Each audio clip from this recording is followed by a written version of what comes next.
Brian and Kenzie in the morning. And Chicago's alternative all day. Q101. Brian and Kenzie on Q101 in the wake of Riot Fest. It's over. Why don't they announce the lineup to 2025 today? What's wrong with them? I was just thinking about that. I was thinking about my dream list for next year. Oh, what's on it? Operation Ivy. That's the reunion that I want. And I also, you know who I want? I want Blues Traveler at Riot Fest. They played the Riv on Saturday. I got home late.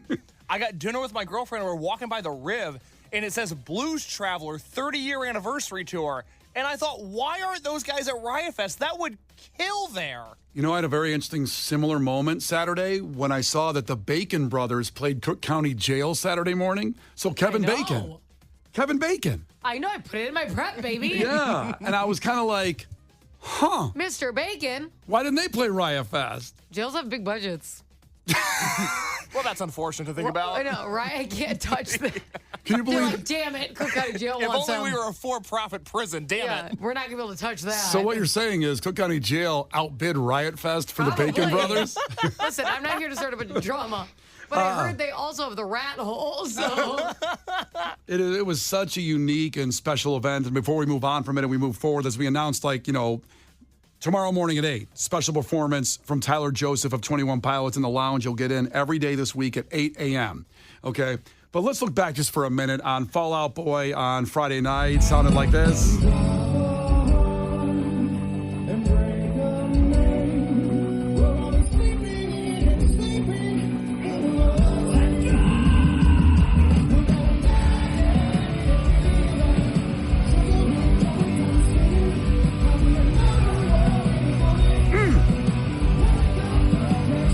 Tim from Rise Against, of course, local guys uniting and joining him on that song, and just a special, eras type of show where they played stuff from all of their eras, and so much to unpack from Riot Fest. But earlier, as I put a picture up of my leg with a bruise on it, it's a bite mark bruise that came from suicidal tendencies. So, you had Sublime. The band, they bit you? Yes, no, the band didn't bite me. You had, Fall Out Boy and Beck and Pavement and Sublime and all of these, monstrous bands. And I'm so happy and blessed that we all got to be it and see it together. But Suicidal Tendencies as a band, they kind of formed my start in music of getting into, punk, hardcore, thrash music when I wasn't necessarily in that at the time. And this is a long time ago. I was a little kid. So I was excited to see him. I have seen him several times, but I haven't seen him in about 10 years. So Case's band, Drug Church, was playing in the stage next to them. And so the people were kind of occupied as people were filtering in. So I said, I can get a good spot here for Suicidal. So I move in. I'm about 20 rows back of people thinking this is good. The pit will be right in front of me. I can watch and enjoy that. I'm not about that life anymore, the pit life. And I can see the band perfectly. Let's go. The minute the band starts, they open up with a big hit called, a hit song from them, You Can't Bring Me Down. Very anthemic about fighting the man and anybody against you. Don't listen to anybody, okay? And they were like, this is the man, the guy standing right here. They probably, This is him. Get out. That guy looks like a cop. Yeah. Pointing at me. What happened is once that started, I have never, and I've been in some pits before in my day, I've never seen a pit like that where all of a sudden I found myself in the middle of the pit. I looked behind me, and they were running toward me. And I go, whoa, I thought the pit would be in... I go, whoa. I put my hands up and go, whoa, everybody. I wanted to enjoy the sound. I did not want to be the center, the eye of the pit, if you will.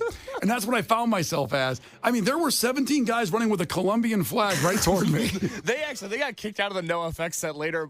Fat Mike of NoFX saw the flag and said, absolutely not. And then security confiscated their Colombian flag. Racist. Really? No. The flag was blocking people's views. It was. It was a big flag, Kenzie. If you've never been to a music festival before, here's a tip. Don't bring a flag.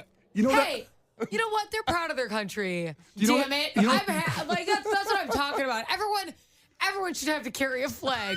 Kenzie. Yours would be like probably the Nazi symbol. Okay, you're like the whitest person ever. So, but like things like that. Do you know the flag when you drive downtown on the Kennedy and see that big American flag? It's up there, that big pole. Where? Right before you get to the Ohio feeder ramp. It's that humongous flag that's the size of the Sears Tower almost. Okay. That's the size of this flag that was going into the pit, the Colombian flag. More than one person carrying it? Like, was it a group? Like as if there's rain on the field? There was a group of them. That's how I but imagine them covering. yeah, one guy was carrying it. One Wow. guy. But this pit condensed on me, and I wanted out immediately. I did not want any part of this pit because, again, I'm not about that life anymore. I was, and I'm not. Guys were taking their shirts off, and I saw muscles. These guys were big, and they were ready to go. Did you take your shirt off as like a defense mechanism? Like, me too. No, when they took their shirt off, I put their shirt on to add more padding to what was about to happen. And all of a sudden, I'm fighting to get out, and I'm getting elbows thrown at me. And this is the old life, not the new life. And I go, no, excuse me. You're misunderstanding. I'm not moshing with you. I want out. I'm moshing against you. I'm moshing against you. Please, you can do whatever you want once you get in here. And I fought and got my way through the people. And as I'm getting out, my leg gets caught, and someone bit me in the calf. And you can see that picture at Q101's Facebook page and Instagram right now. But apparently I'm not alone in this. I look at some of the comments where a girl just commented on this, talking about suicidal tendencies and saying that 20 years ago, I was in a pit and lost all my eyebrows. I got punched in the face, and my eyebrows went with the fist. I'm sorry you got hit in the face. That's very bad. Also, Lou checked in on our Facebook page, said some girl was biting people during the Sum 41 pit next to me. There's a serial biter? Maybe it's the same person. I literally can just imagine the grudge girl because she's always on the ground. Yeah. Like at Riot Fest is what I imagine. It was wild. I thought suicidal tendencies, you got, a band where they're older, that it's just going to be kind of some older guys trying the mosh. It's not going to work. No. They were still in shape. Everybody was in great shape to mosh except me, and I wanted out. That's why I stay by my handy food trucks. Mm-hmm. It's like a little snack when I want it. Nobody pushes me. That's how I like it. Well, I can see from there. Once I got out of the pit, I got in a safe zone right by the soundboard. No, I was by the soundboard. And you went on Facebook. You marked yourself safe from the suicidal tendencies pit. The Brian and Kenzie Show. On Q101. It's Brian and Kenzie on Q101. Lauren's coming in, or will she? We're about to find out. After 3 days of Riot Fest. That was a long weekend. Yeah, I'll be curious to see. I haven't seen her yet. Maybe a lot of music. Haven't seen her yet. We'll see what happens here shortly. In the meantime, it's your takeaways from today's show. Brian and Kenzie on Q101. Case, what do you have? Carmen from Hammond, Indiana checked in. This is their first text. Welcome to the party, 219. We love that. Their takeaway is very simple. It's very true. It's very real. Tyler Joseph is coming to the Q101 Lounge. This is incredible, and we'll have a chance to get in 8 a.m. every day this week. So tomorrow and every day this week at 8 a.m. is your chance to get in the lounge with Tyler Joseph from 21 Pilots for next week's big show. That's going to be so awesome. I'm so excited. It's my favorite of all time. Yeah. Okay, Kenzie, what do you got? Megan texted in, takeaway, there's a rabid biter on the loose in Douglas Park. Hide your ankles, hide your toes. Hide your wife. Clearly, you can see the picture of my bitten calf at Q101's Facebook page and Instagram page. Finally, 7:08. Takeaway.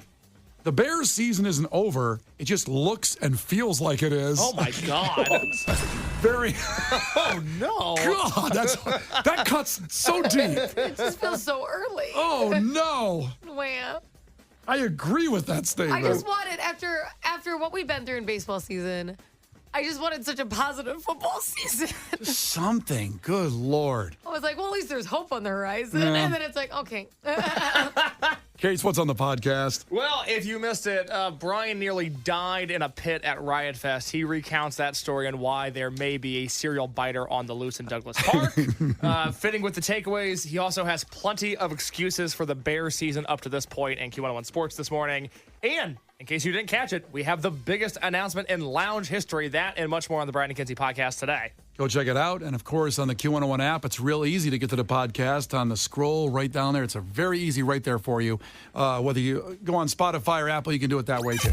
Brian and Kenzie in the morning and Chicago's alternative all day. Q101.